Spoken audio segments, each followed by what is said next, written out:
This is the VOA Special English Education Report. Millions of high school students have read To Kill a Mockingbird.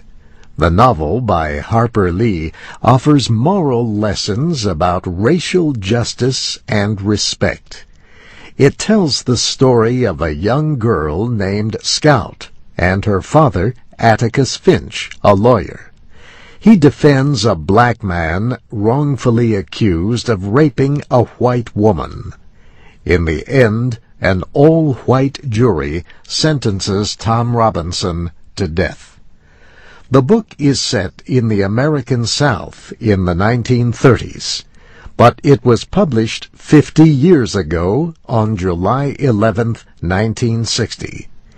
It came out as the civil rights movement in the United States was gaining strength. Laws and customs in the South, however, still kept blacks and whites mostly separated. A mockingbird is a kind of gray songbird.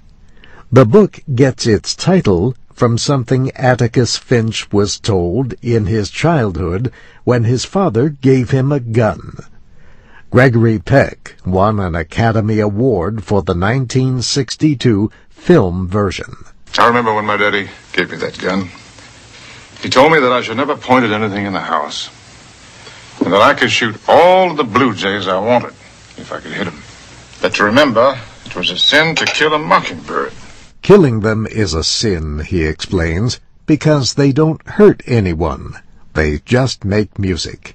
And that is the moral of the story, says Melinda Byrd-Murphy, head of the Alabama Center for Literary Arts. She has read the book 4 times. I think, if anything, the story talks about humanity and the universality of humans and how there's goodness in people, and you just have to get to know one another. Ms. Byrd-Murphy is a native of Harper Lee's hometown of Monroeville.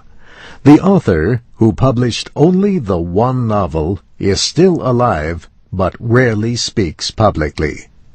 Some people say To Kill a Mockingbird treats racism in a way that is simplistic, even offensive to blacks, and out of date in today's America. Still, it has been translated into more than 40 languages and has sold over 40 million copies. It won a Pulitzer Prize and is often required reading in high school. The story takes place in a town that Harper Lee called Maycomb, but she based the characters on real people she knew growing up. Since then, Monroeville has changed a lot.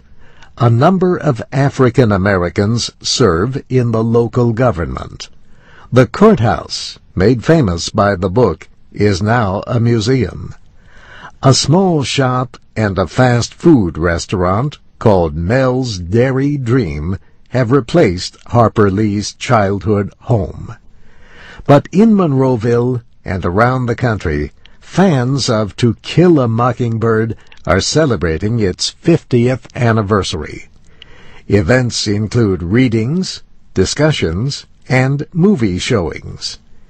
And that's the VOA Special English Education Report, with reporting by Anna Boyko-Wyrock. I'm Steve Ember.